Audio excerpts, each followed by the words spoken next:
Thank you, Jerome, and good evening, everyone. On behalf of the World Affairs Council and all of our community partners, I'm Gordon Hein, Vice President of Programs at the Asia Foundation, and will serve as your moderator this evening. It's now my pleasure to introduce tonight's distinguished guests.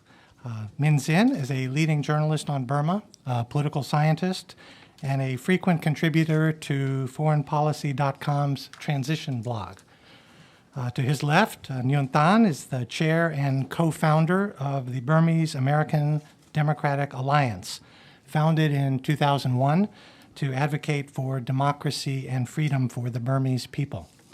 Stan Zi is the chairman of the board of Community Partners International, which is the largest independently supported U.S. nonprofit dedicated to the health of the people of Burma. In the interest of time, you'll see we've provided full bios for everyone on the back of the program flyer. Let me say at the outset how delighted I am to be here this evening from the Asia Foundation. As many of you know, the Asia Foundation is a nonprofit international development organization working on the ground in Asia since 1954. We have our headquarters here in San Francisco, but we work through a network of 17 country offices throughout the region. We focus primarily on issues of governance and legal reform, women's empowerment, economic policy, the environment, and regional cooperation. We maintained a resident country office and program in Burma from 1958 until 1962, when the military coup took place, and we, along with the other Western organizations operating there, had to leave. 4 years ago, we restarted our book donation program to Burmese organizations throughout the country, and we're now in the process of exploring new program opportunities and reestablishing our formal presence in the country. I've been in Burma 3 times myself this year, and just returned over the weekend from a trip to Yangon and Naypyidaw. Of course, the topic of change and reform in Burma could not be more timely. There is widespread global interest in the events that have taken place in Burma in the year and a half since President Thein Sein came to power, including, of course, the landslide election victory by the National League of Democracy in the April 1st by-elections that swept Aung San Suu Kyi and 41 of her NLD colleagues into parliament.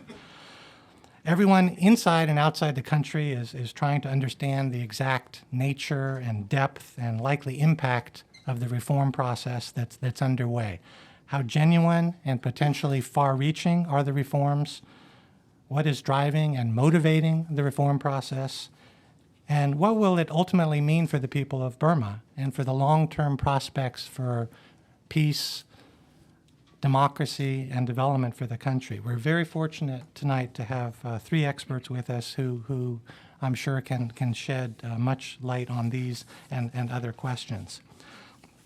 I'm going to invite each of our guests to speak, to give their remarks. They'll speak for about 15 minutes each, and then we'll have an opportunity for questions from all of you. Our first speaker will be Min Zin, who will talk about the current reforms taking place and what they might mean for the future of the country. Min Zin? Yeah. Thank you. Thank you for inviting me, and also thank you for coming to this talk. Burma used to be known as a land of fear. Land of golden land, because our country, you can see the Buddhist temple, pagoda, shining all over the country. And also, we used to be known as the rice bowl of the world, because Burma was the largest rice exporters in the world in early 20th centuries. But since 1962, the whole picture changed. Burma became a land of fear. The name speaks for itself. But recently, much surprise to observers, the picture began to change.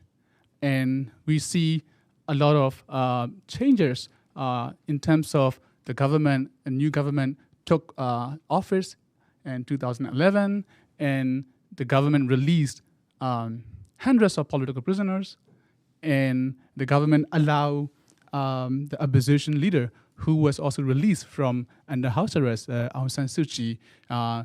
Government allowed Aung San Suu Kyi and her party to re-enter the mainstream politics. As Dr. Hein said, the opposition political party won a landslide in the by-election, even though it was only less than 10% of the parliamentary seats, but it was very symbolic and very powerful message to the whole world and to the opposition movement inside and abroad. So also there have been a lot of positive responses from the international community.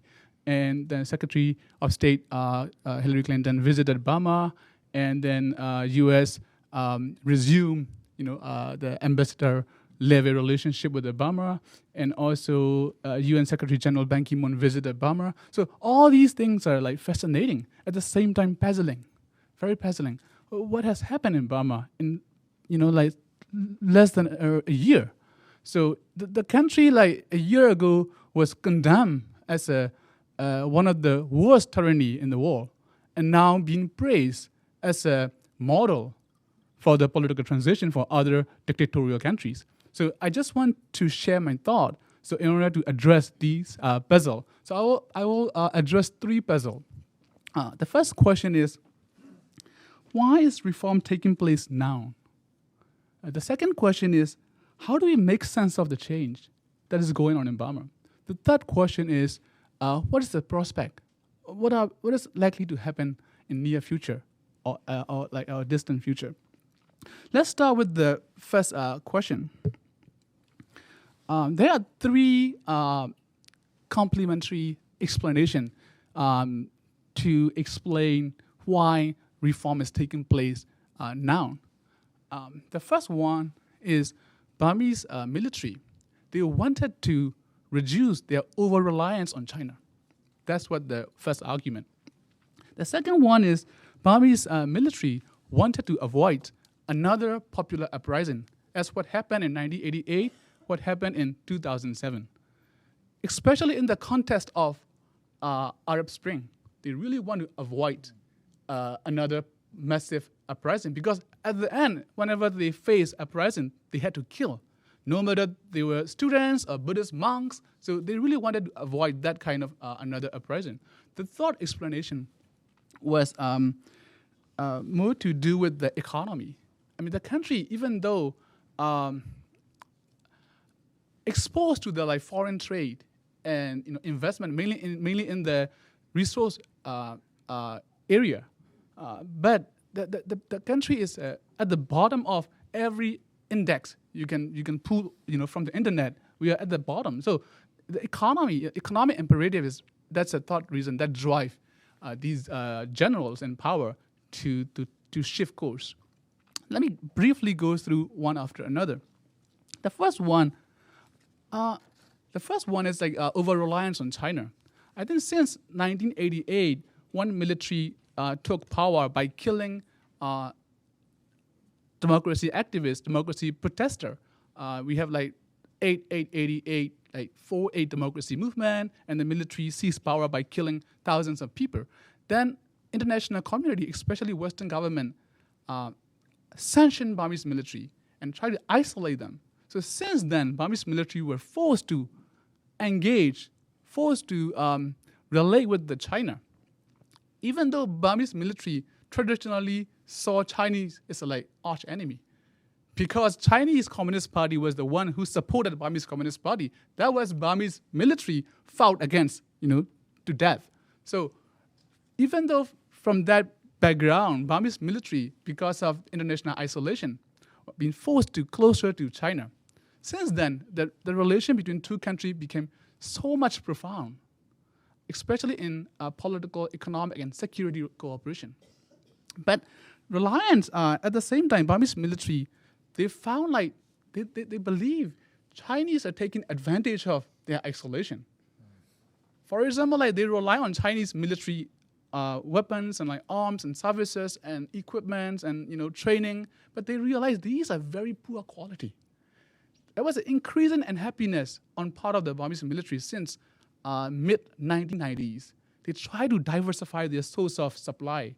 They try to approach Pakistan, Russia, North Korea. I mean, in 2002, they bought MiG-29, jet fighter from, I think total 10 of MiG-29 jet fighter from Russia, because they were so frustrated with the Chinese jet fighters and all these weapons. So, but on the other hand, Burma became key, part of the Chinese strategy. So Chinese really want to get the Burmese natural resources. For example, China is now building 2 pipelines across Burma, from western Burma to the southwest of China, like Yunnan province. The one pipeline to ship Burmese natural gas, the other pipeline to transport Middle East crude oil, so the Chinese can avoid Strait of Malacca, so that they could avoid security risks posed by the US and other allies.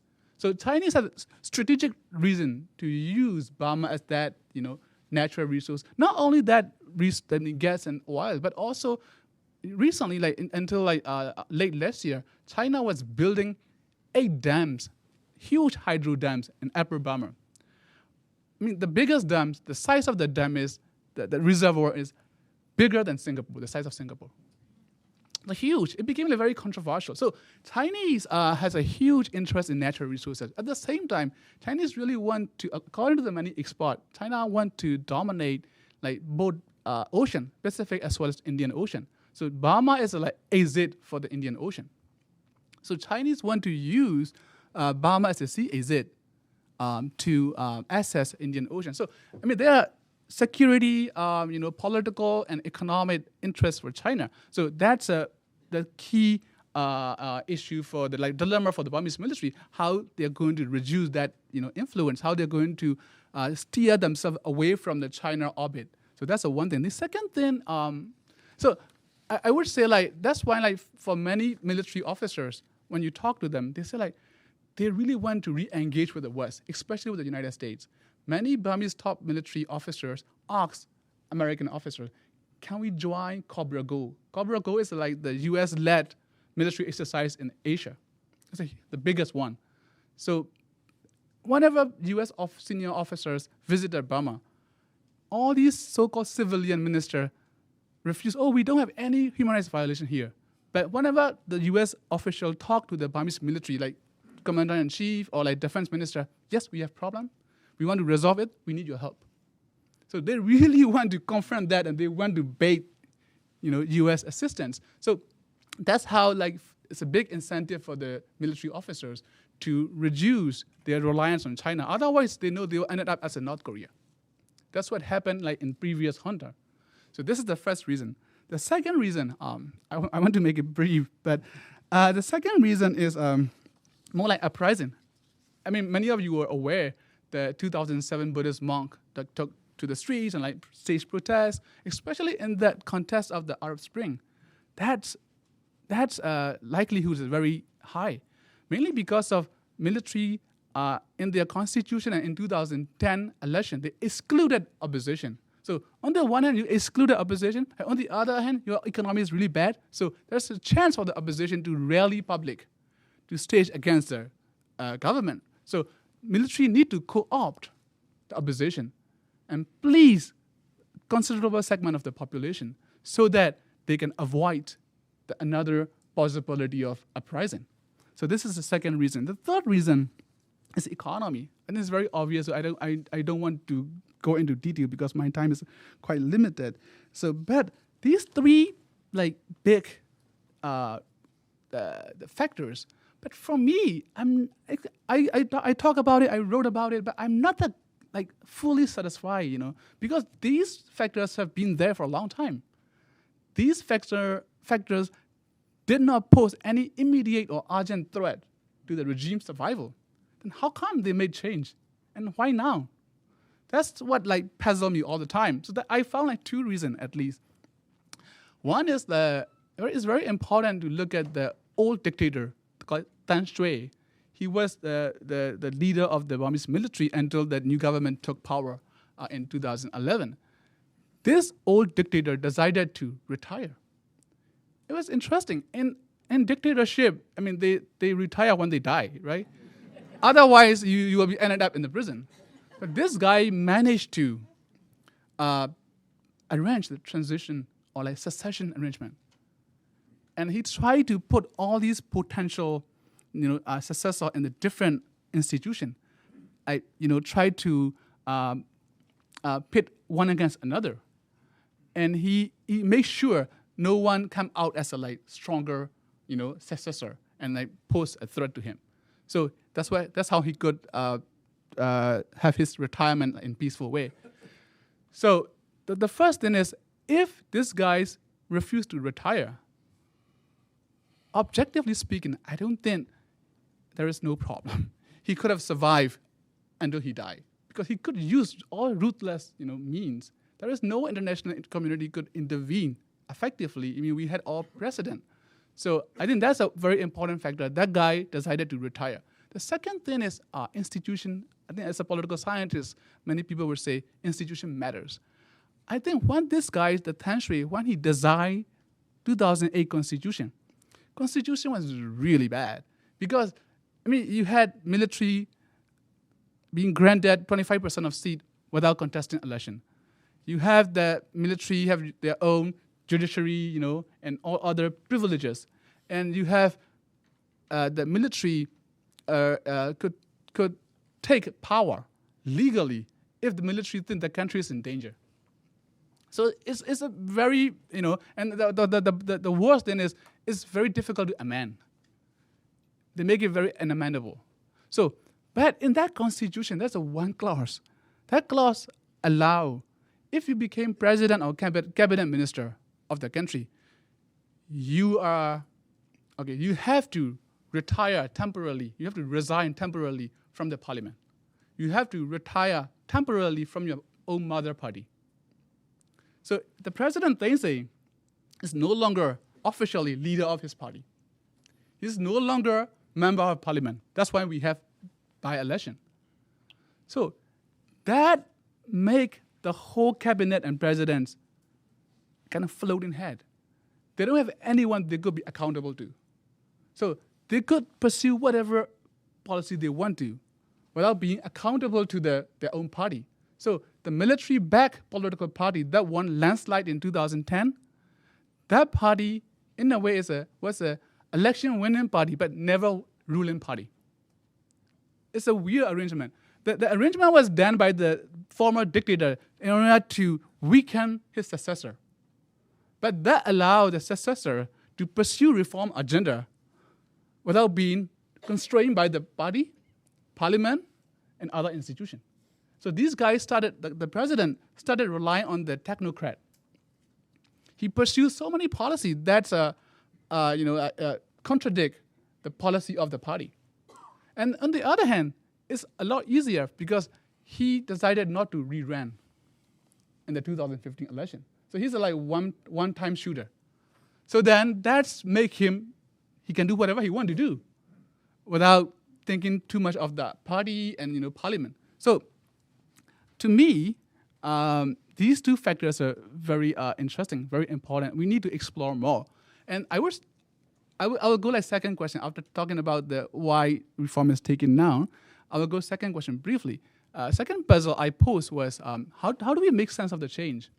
I think since 1962, Burma has faced two power distribution problem, I would say. One is people do not have the right to choose their own government. Until now, they are 25% of the military, holding in the parliament. So people do not have right to choose their own government. The second one is the ethnic minority group. They do not have equal right, and power vis-a-vis Burman-dominated center. So center-periphery problem.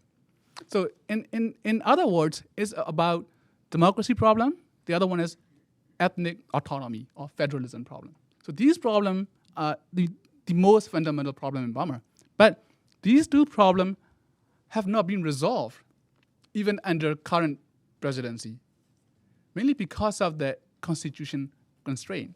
So I would say these are the very important measure we need to use when we examine the change. And another important factor, I would say very briefly, because of that almost a half a century of military rule, the whole, I would say, playing field are very uneven, skewed.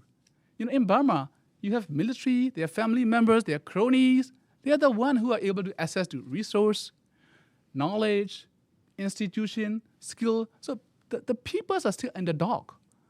Even though there's a lot of rhetoric, but that these rhetoric or these changes so far hasn't trickled down to the people. People still suffer from poverty, and then forced relocation, land confiscation. So I think that the skew playing field is the one factor we should consider when we look at how we make sense of change. So in terms of prospect, the last question, the last puzzle I pose, I would say we have to see a 2015 election.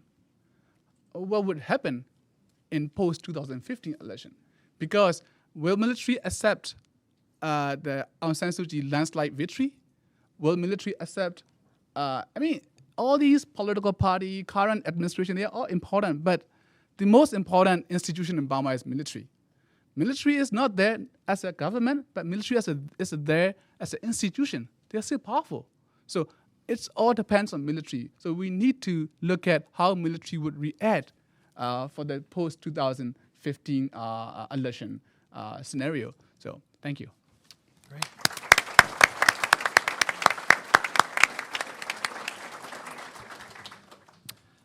Thank you very much, Minzin. You covered a lot of ground. Our next speaker is Nyunt, who will talk about the role of activists inside and outside of Burma, given the current and fast-changing realities taking place in the country. Thank you so much. Thank you, everyone, for coming here, and thank you for Welfare Council for having us, and especially focusing this program on Burma. So I'm very honored to be here. I was from the Burmese American Democratic Alliance, founded in 2001 by all the volunteers. I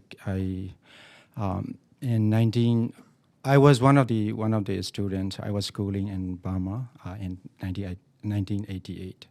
So after a few years, I graduated, and I decided I couldn't stand anymore here. I couldn't see those faces on the televisions or in the newspapers, all the lies, that the military is making and oppressing our population. I decided I'm going to leave this country. So in April of 1992, I went back to my village, which I rarely went there, and I saw even the massive forced labor. My village is nowhere near where the ethnics are living or border areas, which is only 70 miles from Rangoon. So there, I saw from the loudspeakers, you have to fulfill your quota of digging. Otherwise, you will be severely punished. All the roads are clear, trees are cut down for the military because they want to have their army, quickly deploy. So I left Burma in 1992 in that situation, and then I decided, I will never go back until Burma got democracy. So I spent 4 years in Singapore. Even though so close to Burma, just few hours flight, I never go back. And I came here in 1998. Since then, 1996. Since then, I have been involved with the activism for more than 14 years. So, for the first time in my history, I was born in 1996. That is a year that the military took over power. So there hasn't been a day that we didn't think about freedom and democracy in our country, and the suffering of our people, and how we can do to help, especially after 1988. But for the first time in my life, I see some promising things. Even some of my dreams are coming true. The first dream, our leader, Aung San Suu Kyi, is visiting San Francisco. So this is going to be the first dream. So we always talk about, one day when Burma got democracy, why not we have Aung San Suu Kyi here? Why not we all have her here? It's going to happen. She's going to be here on September 29, morning of the September 29. The second thing is I have decided to go back to Burma end of this year because one of my institution, Rangoon Institute of Technology, is having a worldwide reunion at the school, which has been closed down. The school was covered by dust and all the grasses. Now it has been cut down. The school is reopened. So we are trying to help rebuild that as well. So I'm planning to attend the reunion in December, as well as meeting with some of my colleagues and activists. So, but it depends on the regime if they give me the visa. Just today there was a news. There's 6,000 people who are blacklisted, meaning that these people are not allowed to come back, but the regime, the government, have removed 2,000 out of 6,000. I hope I'm in that 2,000 list. So anyway, especially I'm an activist. I try to help, so I follow the news. Especially today, I try to go and see, here and there, and especially read a lot of news. It tells me what I'm seeing and happening in Burma. The reform is actually taking shape. That's what I will say. Everybody involved in this, what's going on in Burma, all the stakeholders, the regime, the army, Aung San Suu Kyi, all the activists, oppositions. I mean, all of us, even the international community, we are in unfamiliar territory. We don't know what will end up being. But what I can tell you is everybody is trying, and some of the reforms are taking shape. That I can tell you, and I'm going to give you why.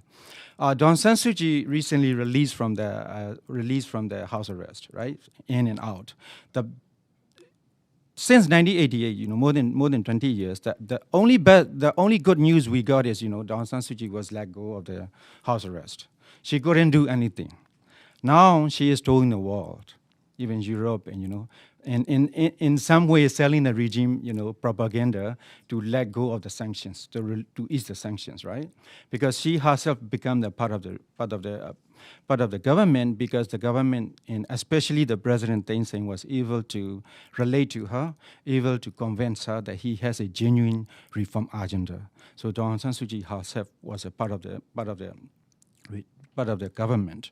She is doing, especially she is coming here as well to accept the Congressional Gold Medal on the September 19.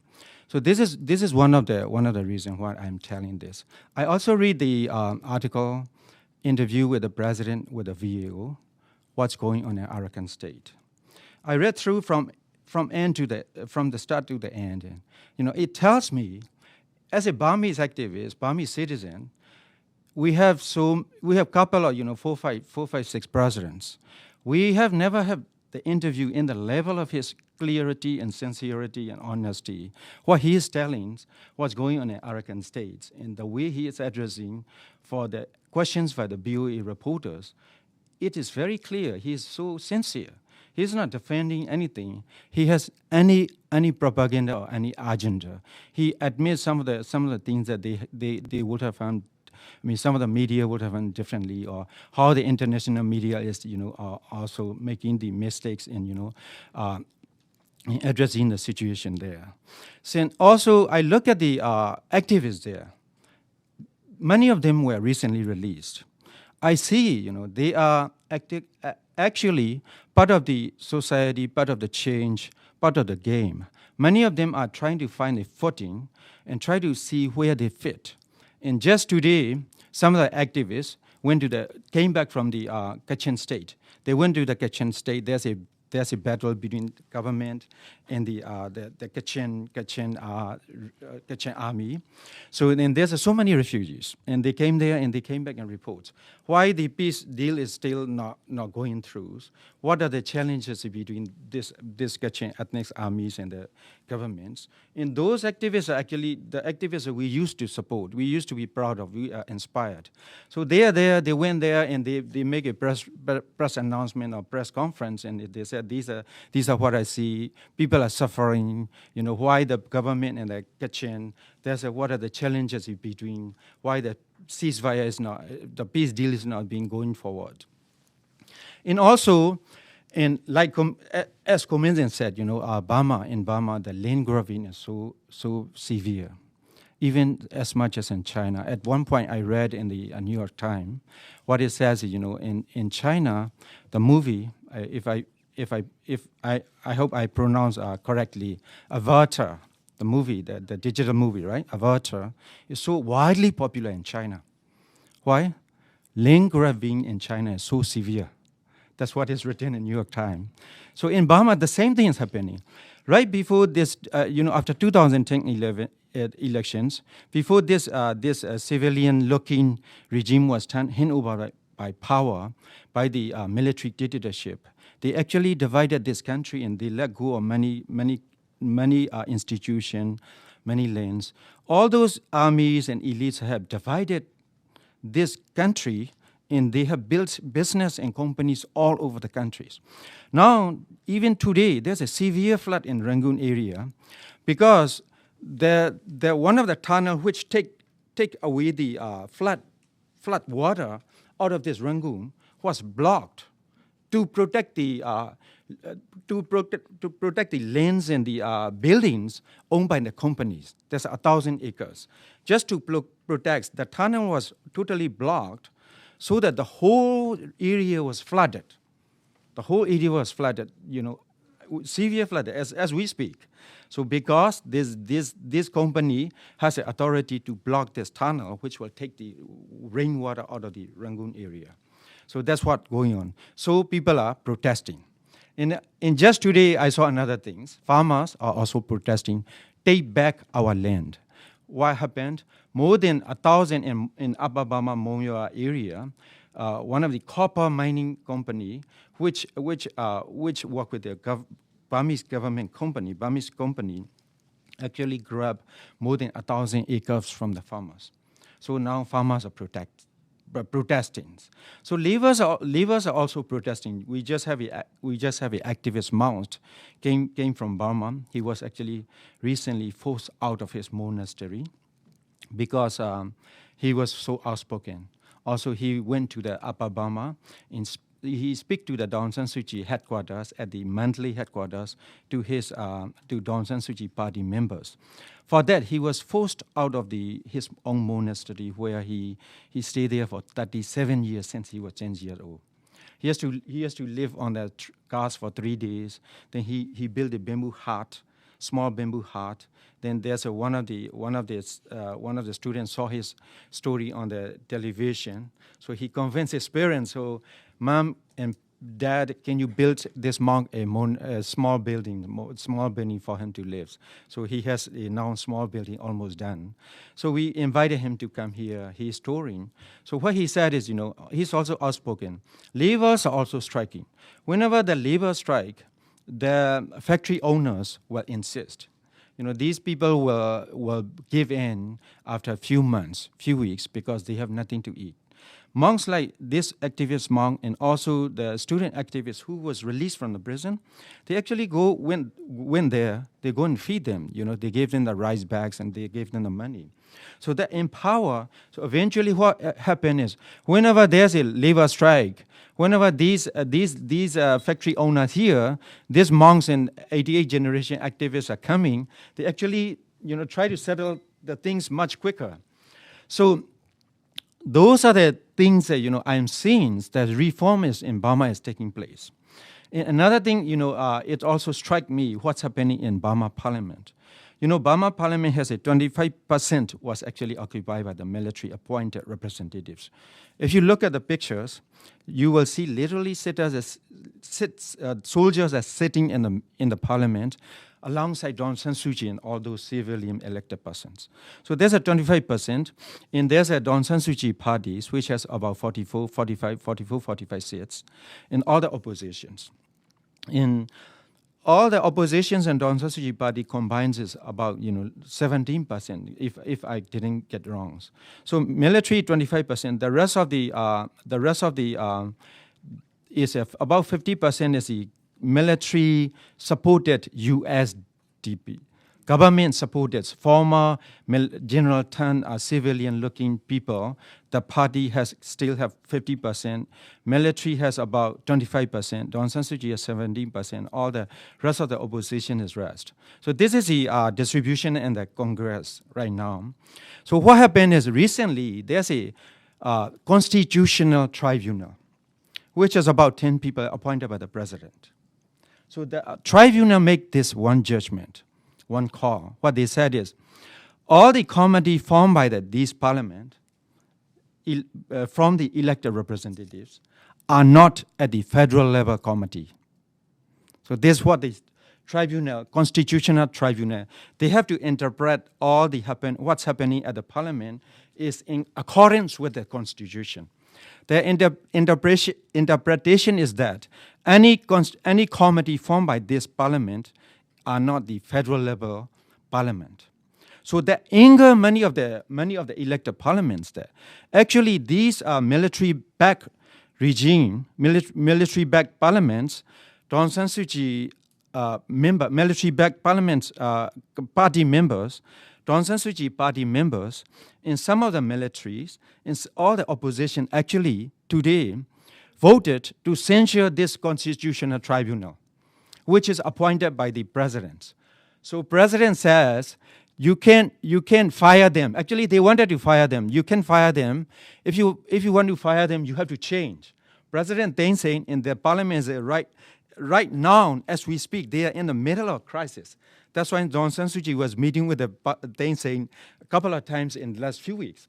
So, this is unbelievable because, Aung San Suu Kyi in this USDP, which is a military, very much military regime, which steal the election in 2010 election from the Aung San Suu Kyi, right?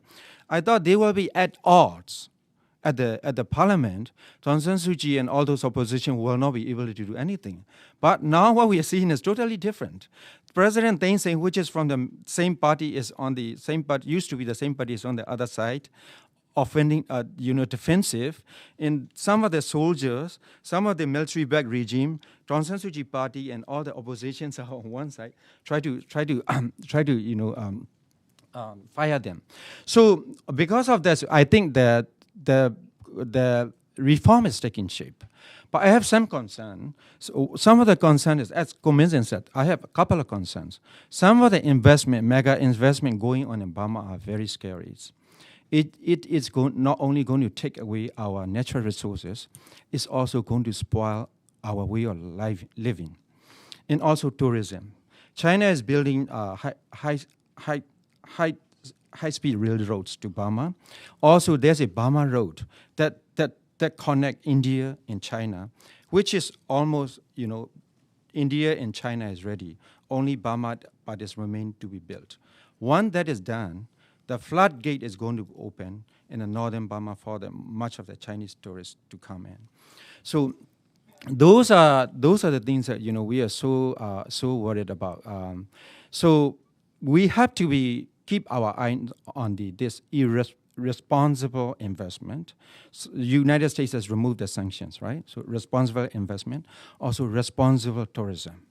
This is the most important things that we have to keep our eyes as activists here.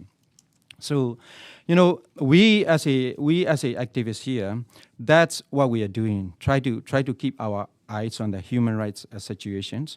Some of the human rights violations are still happening in much of the country, especially in the border area. So we are keeping our eyes on that. At the same time, all of us are in the unfamiliar territory, new territory. So we are also trying to transition ourselves, not just a human rights political activist, also how we can take part in this reform, in this rebuildings. So, for example, we are trying to work with whatever we can, plans to help send volunteers, more and more volunteers go to Burma and teach and help whatever they can over there, English, IT, human rights, whatever. So all in all, this is my message today is I am very much convinced what's going on in Burma is a real reform. And other things, and also last things, the president just today let go money many many ministers which are known as a opposition to the reformist. Many hard lines are let go.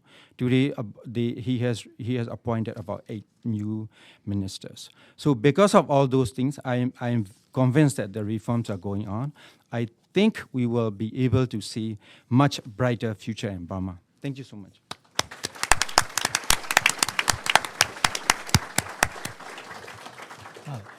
Thank you very much, Nyunt. It's very interesting to get the perspective of a real activist and democracy advocate, and to hear a encouraging overall view of the reform process, but also some very important concerns about the direction of the country going forward that you want to keep monitoring closely.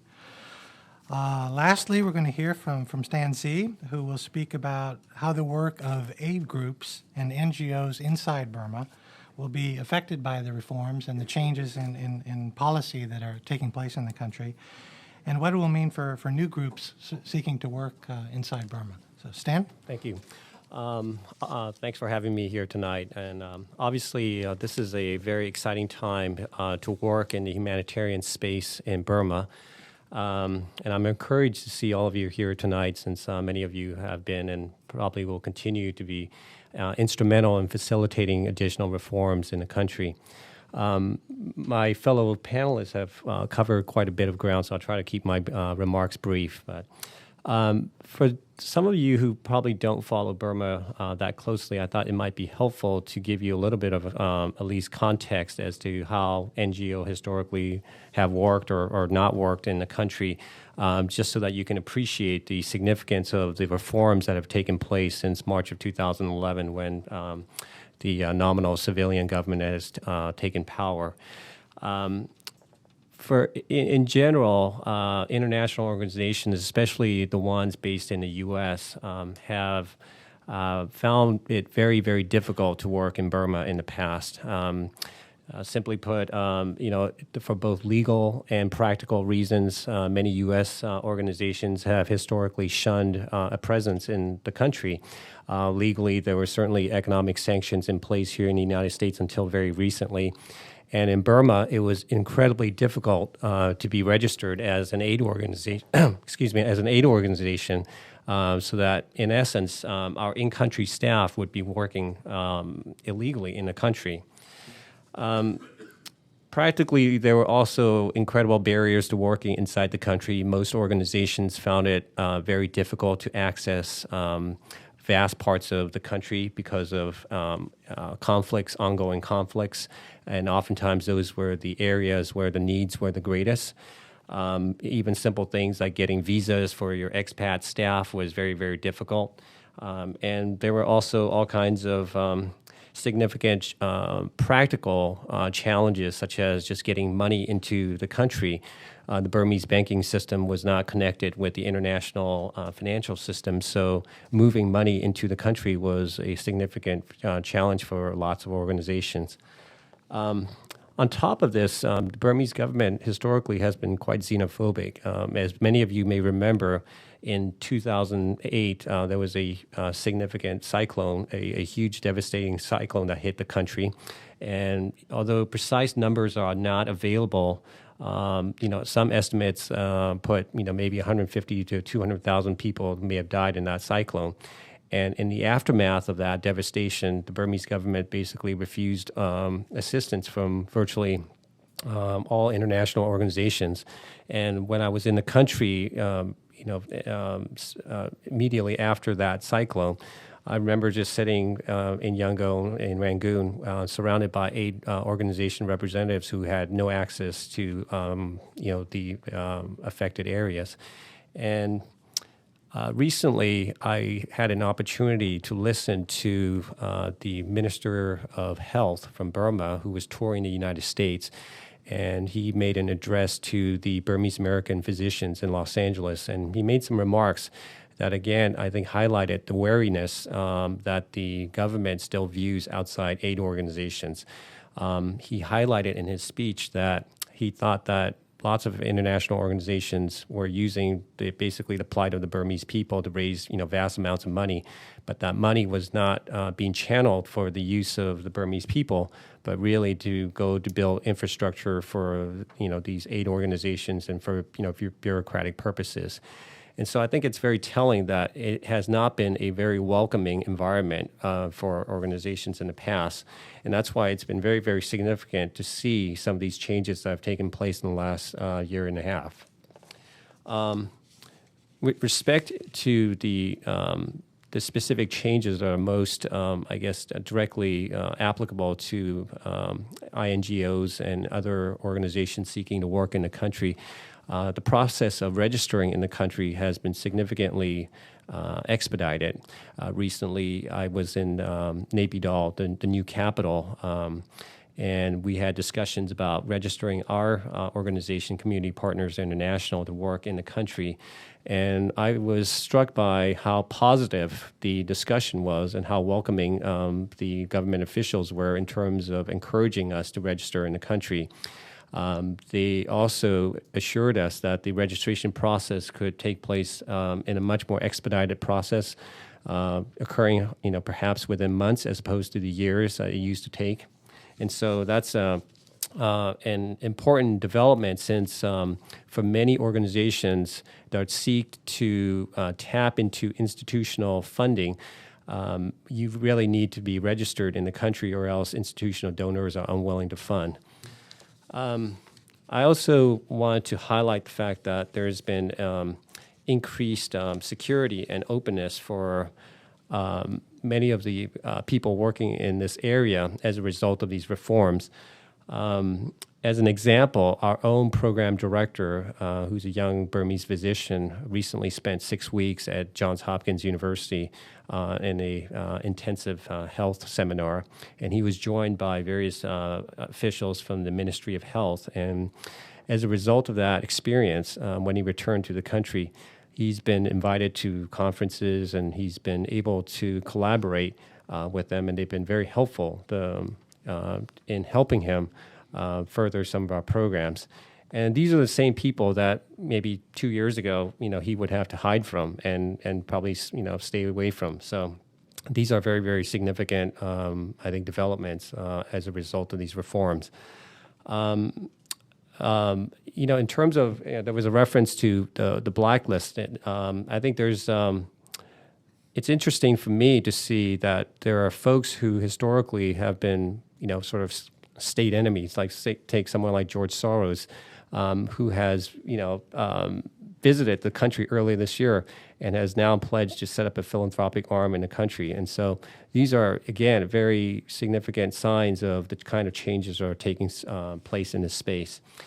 I just want to take also a minute just to touch on the issue. Another byproduct of these changes is that there's been a significant convergence of the various groups that historically have worked on the border and the groups that have been operating in a central region. As many of you may know, many of the border groups were historically comprised or drawn from the ethnic groups, and many of them were from the exile community. And there was a split because many of the other groups that were working inside the country tend to be drawn from the Burmese majority and tend sometimes to be seen as being a little bit cozy with the Burmese government. In our own organization, that same split, was also reflected in the sense of we actually operated in the central area as under a name called Friends for Health, and we operated in a border region as the Global Health Access Program. And just 2 years ago, those two branches were kept completely separate, and there was very, very little interaction between those two branches. Since the reforms have taken place, there's been more of a convergence of those two branches. We've been able to collaborate, share information, and standardize the systems between the two branches. And our local partners in the border regions are actually now starting to open up to the possibility of working with the actual the Burmese government. And so that's also been very, very encouraging. In terms of, there's still incredible challenges for new groups that are looking to work in the country. There are lots of organizations actually almost tripping over each other to get into the country. So I think it's imperative that donors find some sort of mechanism to coordinate and prioritize a development plan for the good of the country. I would also note that transparency and accountability for both the recipient population and also the donor side is paramount for a country that historically has not been very transparent. And I would also stress that one of the lessons that we learned from Cyclone Nargis was that small is beautiful, in the sense of a lot of the most effective organizations on the ground are a small community-based organization. Unfortunately, many of the largest institutional funders have to put large amounts of money to work quickly, and they have a great deal of difficulty working with smaller organizations. And so I think that's going to be a challenge for the donor community is to try to build situations of aid not reaching the people in some of the communities in Burma who need it most. It's an incredibly exciting time to be doing humanitarian work there, and reform has created unprecedented opportunities to rebuild democratic civil society and help the people of Burma. Thank you.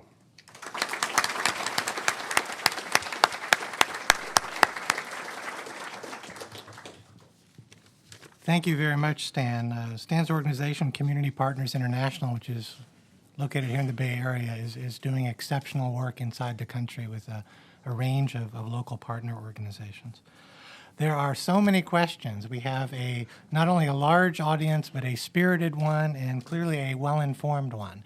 There is no way we're going to be able to get to all the questions. I'm going to try to group them a bit and to give our panelists a chance to respond to some collections of questions.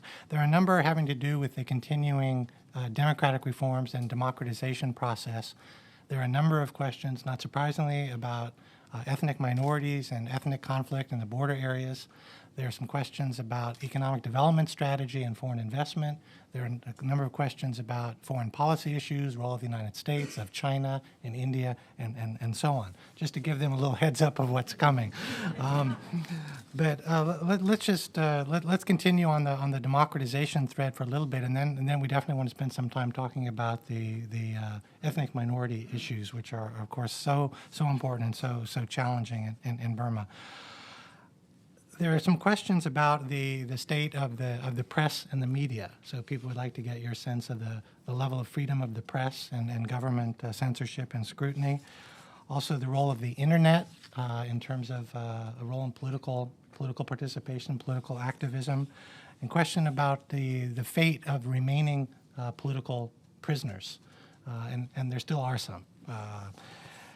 And then an intriguing question, if the NLD wins in 2015, how well prepared are they to govern? So let me ask the panelists to perhaps respond on some of these questions about the challenges associated with the political reform process, the free press, role of the internet, the looking ahead, the 2015 election. And there's also an intriguing question about the role of the universities, which of course were closed for so many years. So I don't know who would like to, let's start with you, Min Sen, if you want to take on some of that set of issues. With regard to the role of press, the encouraging news was that recently the Burmese government abolished the censorship, basically pre-censorship. Before then, if you want to publish anything, you have to submit, manuscript to the government, and the government has to prove. So they abolished that procedure. So it was a big improvement, I would say. But it doesn't mean they're not going to monitor. This is still like press censor board. They can still monitor you. They can call you. What are you doing with this news? For example, recently in news channels reported about the health condition of former general, like the previous one of the second top leader of the previous junta. he was sick, according to the report, and then that report was basically sanctioned by the authority. So authority could still give you trouble. And I would say lately, what troubled me a lot with regard to media, and in general, internet, social media, and the local publication was, I found it like a lot of capacity problem. There is it's understandable because of under a lot of long years of authoritarianism, but local medias are, it also depends on the ownership, who own it. I mean, many of these guys used to be very close to the regime. So they have that nationalistic, kind of bent. So when something happened in Oregon State, so they all instead of critically reporting, instead of doing investigative reporting, that's what we need in Burma. We don't need too much opinion. We need facts, right? Who is in corruption? Who is violating human rights? Who released the pictures of rape victim in that situation? So we need facts. We need media to do investigation and report, rather than this is what we hear from the local people. We can verify, but please read. So that's not what we want. So what we are seeing right now in the social media, and also a lot of Burmese military officers, they use different names on the Facebook and other social medias and to instigate racial hatred. So then that's fuel all these animosity. So to me, I'm very much troubling that one thing is very encouraging, and on the other hand, because of that, capacity, professionalism, I would say, lack of this can lead to huge instability. We all know modernity is okay, but modernization is problem. We all know democracy okay, but democratization process is troubling. So it is that process that make all these repressed, tension coming up, like the kind of genies, box of the genies, right? So you have to be very careful. Otherwise, it will lead to a huge instability. And as politics, who gets what and how? There's always someone who take benefit out of this, who take advantage out of this. Definitely military. Now, because of all these racial riot, military came out as a national savior. It says we have to. To me, I think when we talk about the media, I think I want to highlight this. We really need professionalism. It doesn't mean there's a lot really good reporting there. Many reporters sacrifice a lot in prison and they got released. But at the same time, I don't want to shy away from saying we have troubling problem. We have troubling issue in our media too. Thank you. Nyunt, would you want to comment on the state of the press and the media, including the internet, and also the question about remaining political prisoners? Yeah, there's I agree with Gomez, and actually when I read the president interview about what's going on in Oregon State, and the Burmese media respond. So he admitted initially, emotionally, they have been reported on the side of more take over by the nationalism and all that. But now, according to his response, people understand this is also about humans. This is also about humanitarian situations. So the media has been slowly, being try to tone down what they might have done, but I have not seen any of those. I'm just interpreting from what Gomez said and what the president said. So now they are kind of try to also address not the point of view of the nationalism as well as the humanitarian aspect of what's going on over there. So that's what media, and also another issue with the reform. I think unless we can rein in the corruptions and rules of law, this reform is nowhere near where we want to be. So recently, at the parliament, actually, Aung San Suu Kyi was appointed or chosen as the chair of the Rule of Law and Stability Committee. This is where censure of the Constitutional Tribunal is happening, because she was recently appointed from that committee, and then the tribunal says these committees are not at the federal level. Try to press down. So anyway, I think this society, you have to understand this society. This society has been oppressed, deprived, and we have no opportunity, to learn. Even myself, right? I left Burma in 1992. My age is about 32 years old. I don't understand or heard this thing called activist. I'm an activist, 14, 15 years have been here. But I have never heard of this word called activist, or I never really understand what this means. So this is a society, just let it go, just opening up. So you are going to see so many things that, so many shortcomings. But I overall, I think that the people in some of the reformists in the regime, and also leaders like Aung San Suu Kyi, they all together overcome with all these challenges, what's going on at the border, in the border area, as well as in Arakan state. We just need to give time in some conference so that they will adjust, they will address to the challenges. And I'm always more optimistic, because as far as I've been in 14 years of my activism, challenges are what make you stronger and better. So what's going on in Arakan states and all the conflict, I hope this will not eclipse, or this will not take away our great struggle for 5 decades, right? But it will all those challenges will make our people much stronger. Everybody will come out winner from these struggles. So that's my comment about this media. Okay. Stan, do you want to? I would only add on the sort of the situation, the Arakan state. I think as I watch and read about it from here and talk to various people, I am sort of dismayed by the fact that people are talking about it in terms of the Muslims and the Buddhists and sort of this whole nationalistic nationalism coming through. At the end of the day, it's a humanitarian issue, and there are people who need help, and I think both the Burmese government and also international community has responsibilities with respect to those people. So, okay.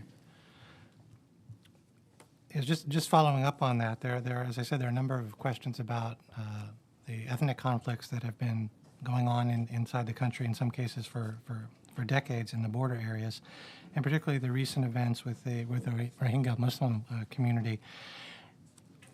The question is, will the current government or an NLD government led by Aung San Suu Kyi be in a better position to do a better job on national reconciliation and improving relations between the majority Burman population and the ethnic minorities in terms of achieving long-term reconciliation and stability in the country? I would say the ethnic issue is the most important issue, in Burma, because it's involved not only autonomy issue, it's involved drug trafficking, it's involved other illicit issues, and also it's involved resource. Most of the resources in Burma are in ethnic minority area, but these people do not benefit from these resources. For many years, Burman center, Burman-dominated government exploited resources. Arakan state, for example. Even though Arakan people, they kill Muslim, Rohingya, they kill each other. They both are underdog. They both are loser, right? They are the underdog. They kill each other. Because Arakan state, all resources like natural gases and all oils are exploited by Chinese and Burmese military. So my point is, ethnic issue is very important, probably the most important issue in Burma. Unless we resolve this issue, we can get sustainable, democracy as well as the economic growth. We will see a lot of unjust, unfair treatment toward each other. And I will tell you very briefly, I think I would see this process going on in Burma more as a institution building or more as a state building rather than democratization. If we see them from the democratization perspective, you have too much expectation. I think the problem in Burma is the central state hasn't have geographically and functionally now being reached out to the whole territory, what we call Burma. A lot of borderlands are being controlled by the ethnic minority. Their army, about like 40,000 well-armed ethnic rebel groups are all over the border. So the first thing the government need to do is, whoever, either Aung San Suu Kyi or the current government or whoever they are, they have to outreach their authority to the whole map of the country. This is what we need as a state building, institution building. So that's why I'm more concerned with which institution we want to focus on in the process. People talk a lot about like presidency, executive power, because it's visible. But to me, I think it's more important to focus on parliament. We need to build the parliament. We need to make parliament stronger so that the parliament will be the only institution that can be parallel with the military. Otherwise, in the country, military will be the only, by default, institution that can come back anytime in the near future. So to me, I think I want to see the whole process as like more institution building, more state building process, so that we can move from institution building to institutional autonomy in post-2015. So that's why I said 2015 is a very important critical juncture. We are now doing is building all these institutions because we don't have, from banking, infrastructure, law, investment law, you name it, we don't have any institution. We have to build all these things right now. Then after 2015, we'll start talking about democratization because we already tested military, whether they are okay with, the result of the 2015 election. So that's what my brief comment on that, the current process. Would you like to comment on that, on the ethnic issue? So I think all the trouble in Burma started in this civil war, right? So if you look at all the areas that are going on, a lot of conflicts are legacy of the colonialism. So British has basically left us all the ethnics in Burma in a state of mess. So that eventually we have a very short democratic era, about a little bit over 10 years, then becoming this civil war. So that is the root cause of all the military being the most strongest and most powerful, because when there's a war, you need the military, right? So we need to resolve the civil war. We need to, until then, the Burma will not have a peaceful democratic society. So according to the question, is Aung San Suu Kyi and this current government have a better chance? I think we don't have any other alternatives. Even what I'm seeing in Burma, what I'm seeing the progress, what I'm seeing all the people are speaking about, this and that, and also all the activists are saying about all the farmers are protesting. Those are even to me, those are very close to dream, because we have never seen those things in our entire lives. So Aung San Suu Kyi, President Thein Sein, and some of the reformists, as I just mentioned, the president has let go about many hardliners as well. So he is clearly calling the shots. His agenda has been supported by many others, even within his, this former regime's cycles. So I think they have a best chance. And also people are the environment, the climates of openness and the enthusiasm for the change, for the freedom is so great in Burma. I think this is the best opportunity and best chance we have, to do any democratic reform and change. But there's a couple of challenges, I can see. Even though this regime, I don't know how far-reaching this reform will progress. How far will it go? We don't know.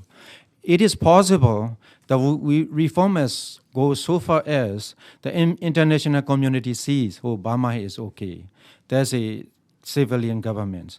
There's a this and that. We are no longer concerned. But in the ground, in the reality, there will be no democracy or no real democracy. That is one likely outcome of this, what's going on in Burma. We have to be very, very, very careful about that. And also we need to be able to change the constitutions. But there's a clause in constitution, the military is invited and allowed in pre-bottom if they seize a power if country go into the crisis.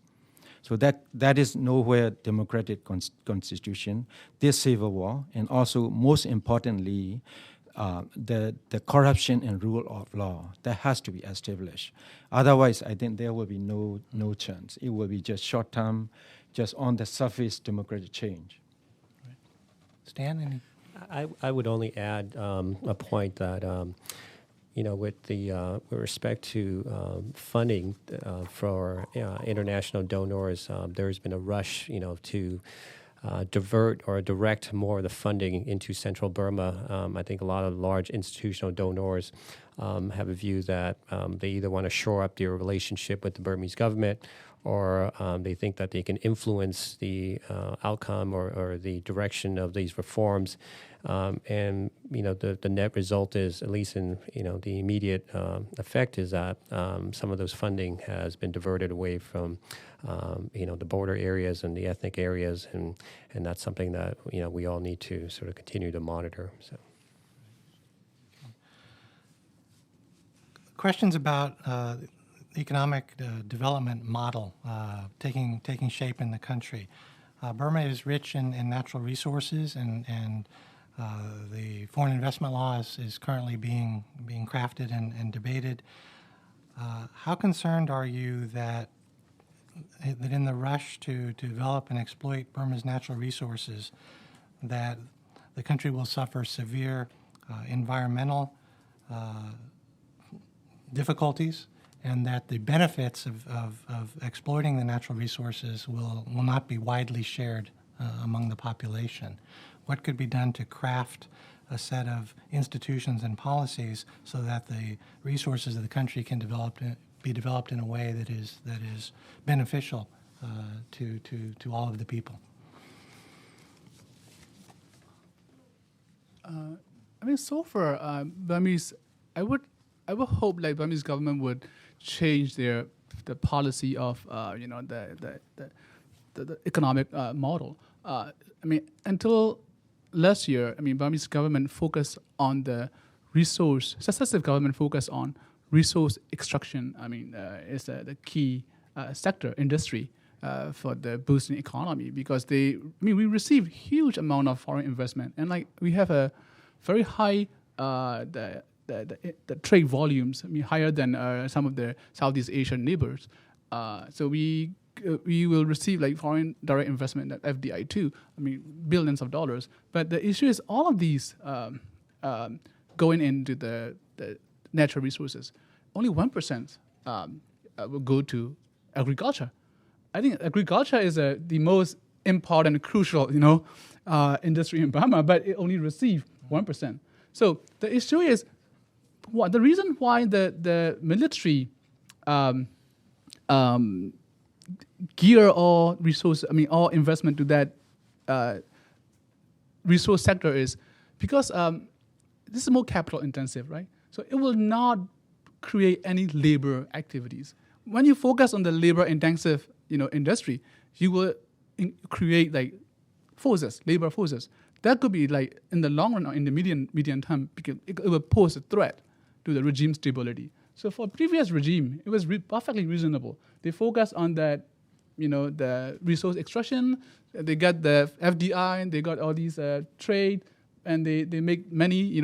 They put all this money into their own pocket. So, but right now, what they have to do is, if they want to attract, foreign investment in that labor-intensive sectors, they need to, fundamentally change some of the laws. That's what I'm saying. Institution, unless you have proper institution, no investment will come in Burma. And also, we need, special treatment from the Western country like United States. Unless we have, kind of better export quota or that kind of privileges, who's going to come and invest in Burma where we don't have any electricities? We don't have any, a lot of transaction costs because of bureaucracy.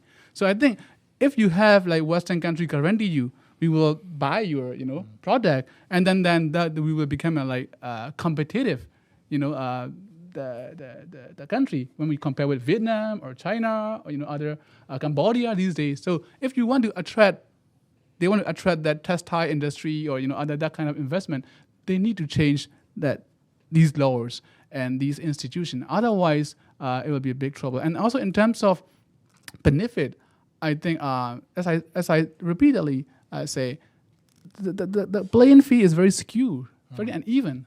So those who own capital and skill and institutions are still like relative or cronies of the regime. I mean, the ordinary people, they're still poor. So, and basically, if you don't craft that economic policy properly, you will empower, I call it 3C, like war criminal, or cronies, or crook, because they are the one who already on the upper hand. So they will reap the benefit. And then the majority of people will be like losing their land, I mean, even losing their livelihood. So I think we have to make sure that proper mechanism to proceed economic, like the reform in Burma. So actually, Myanmar Oil and Gas Corporation, so which has been many investments going into Burma, recommended not to work with this oil and gas corporation because of their transparency and accountabilities. So these corporations has been the lifeline of the Burmese military regime in the past. And our California company went in and built this Yarana gas pipeline, which channel a lot of gas from Gulf of Burma into the Thailand, and basically fuel the military might and keep our operations for so many years. Now U.S. is allowed to go in their businesses, right? So we are so concerned with the working with such and such corporation. Even Aung San Suu Kyi is saying she is concerned. These U.S. investment, oil and gas investment, are working with Burma, these corporations. So after nearly 5 decades of oppressions and mismanagements and corruptions, what has happened in Burma is middle class has totally disappeared. Many of them are so rich. Even my, someone from my village, he is a one year senior. His revenue is about a couple of millions. He is nowhere near in the regime elites, but his revenue a year, he employ about 100 people. And his revenue is a couple of million a year. He play golf and all, and things like that. But so many of, if we go back there, we are probably hardly the middle class. So anyway, but many of the populations, more than 50 million, are so poor. No access to proper education, healthcare, food and shelters. So many of them are in this big struggle. So the real danger is Burma is still so rich of natural resources, but not as many as it used to be, because all the neighboring Thailand, China, India, they cut their natural resources, all gone.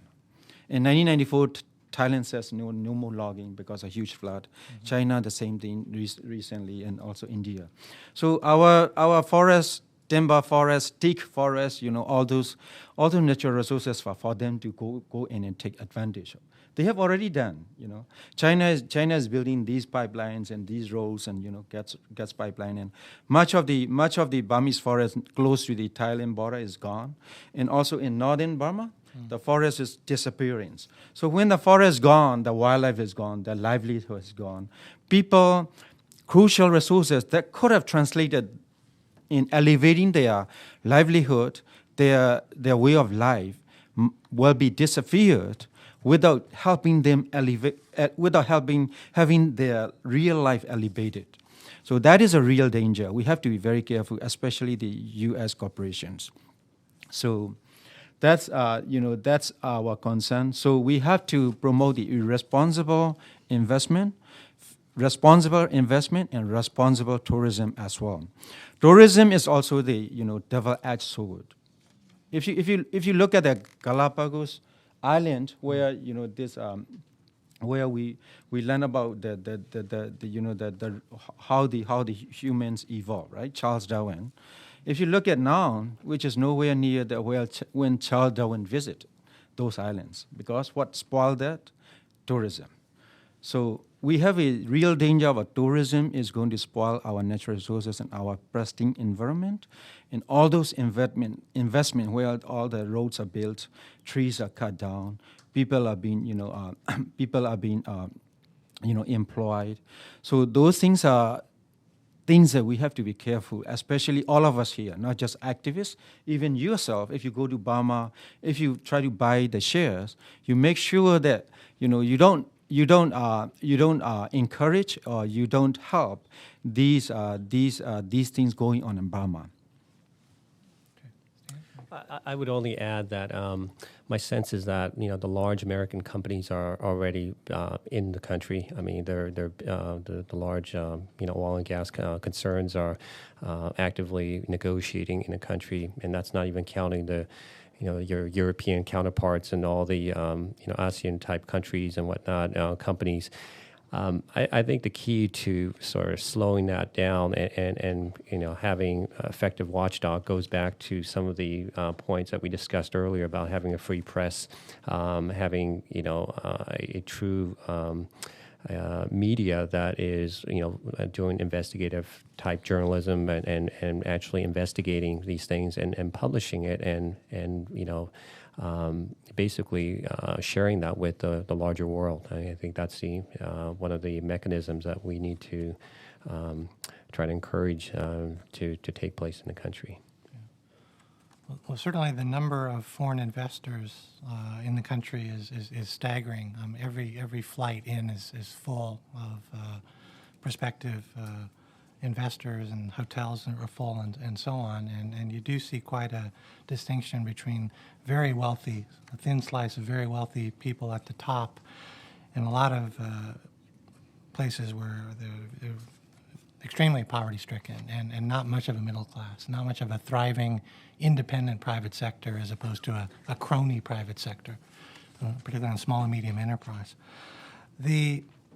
Let's talk a little bit about the role of other countries, outside countries, toward Burma and the changes going on in Burma. Starting with the United States, would you say that current U.S. policy is on the right track now?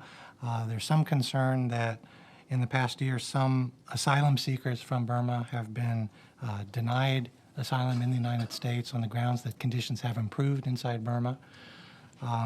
But generally, are you of the view that the current U.S.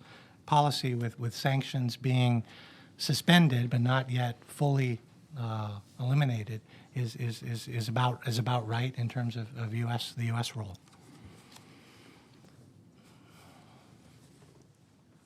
I think international community could play a significant role in the furthering the reform in Burma, because even the President Thein Sein himself admitted, we really need sanctions being removed and international community assistance to go forward reform. With regard to the United States, I think the pace that the U.S. is now taking is pretty good. I think even some of my colleagues who would say the whole reform process in Burma seemed to be the kind of arranged marriage, by the U.S. I mean, U.S. provided huge incentive. I mean, if you make some changes, we will offer this and that. So I think so far it's pretty good. But I will definitely recommend to pay attention to the military sector reform. I think we really need to make Burmese military socialize with that, how soldiers behave in democratic society.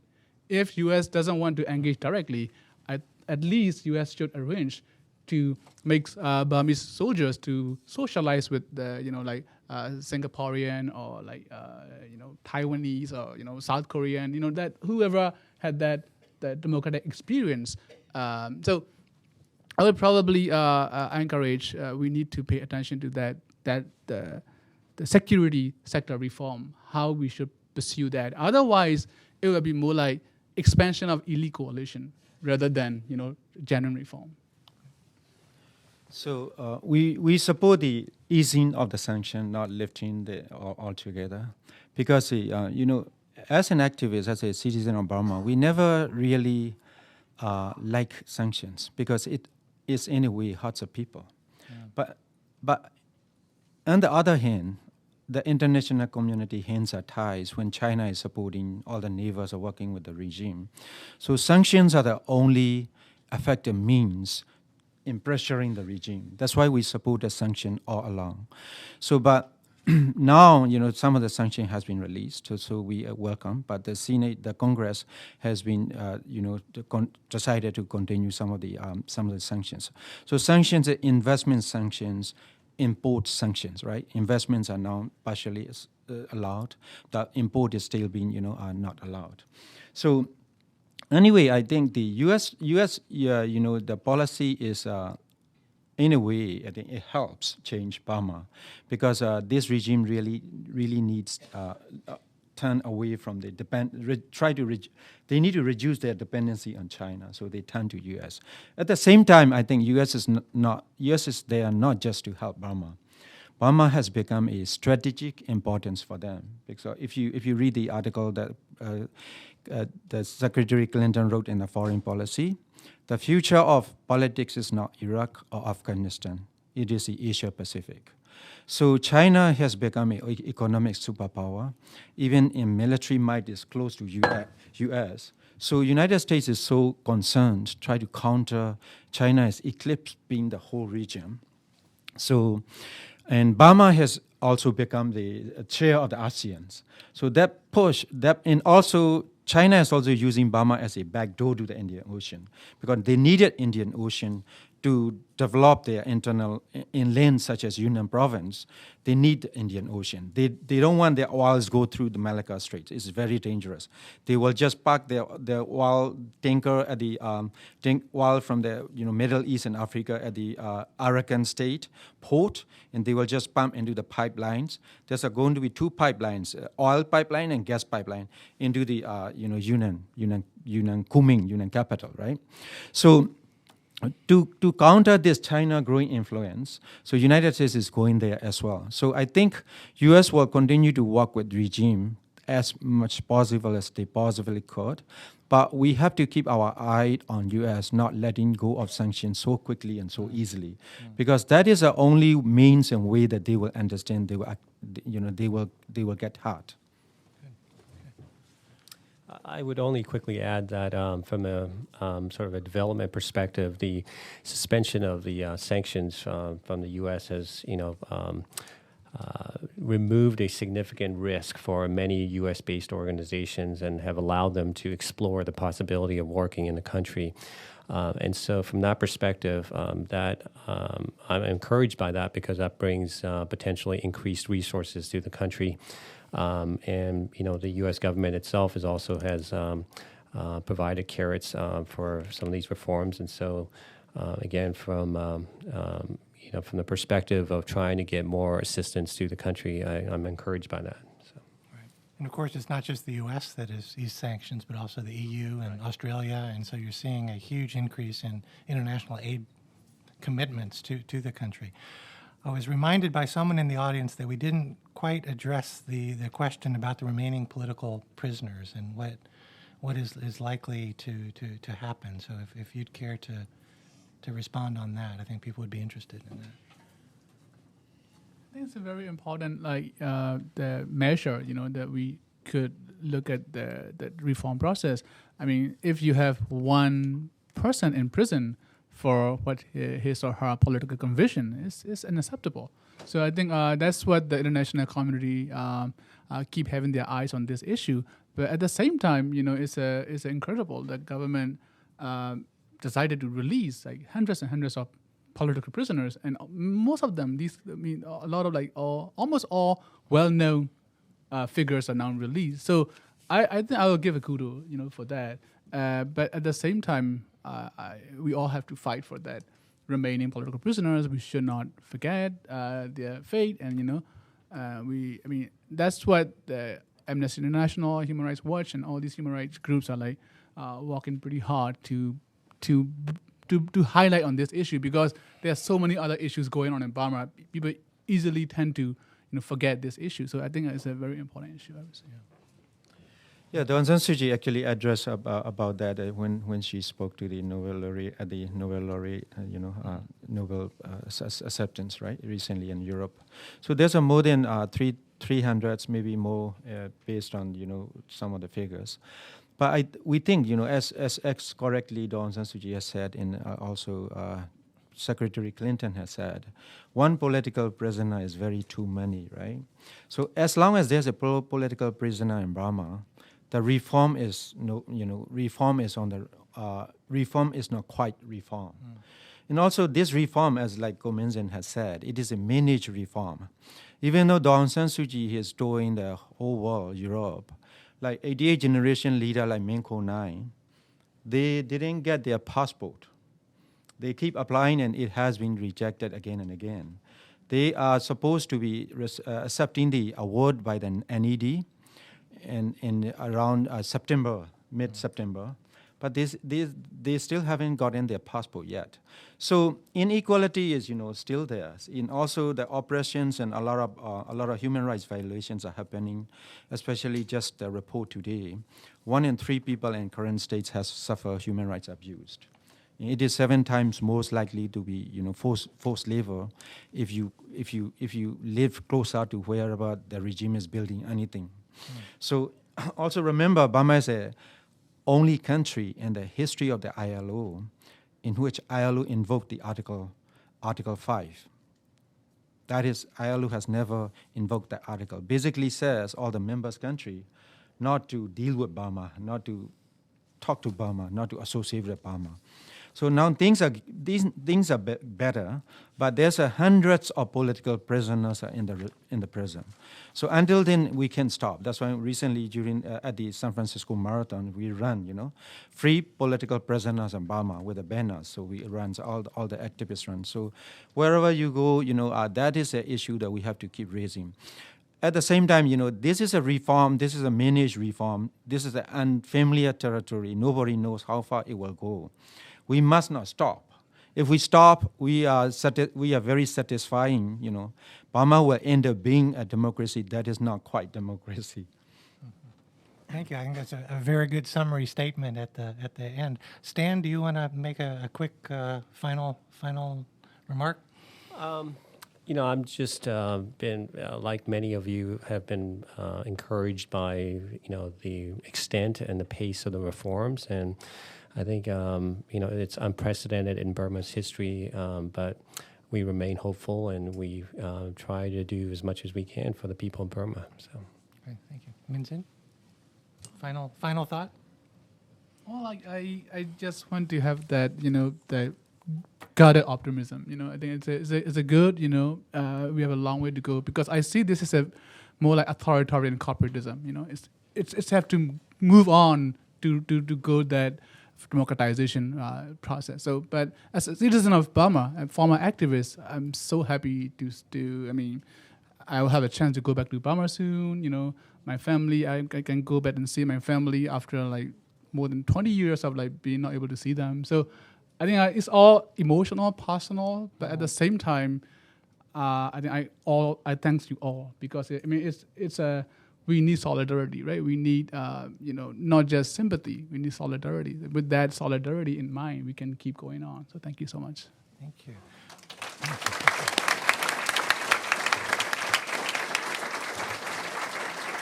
Well, the discussion was so interesting, and our panelists were so excellent that we were given an extra 10 minutes, but we are at the conclusion of our time.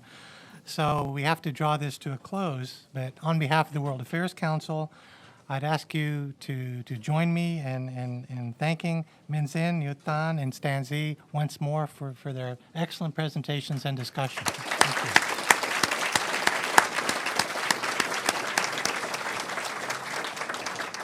And thanks.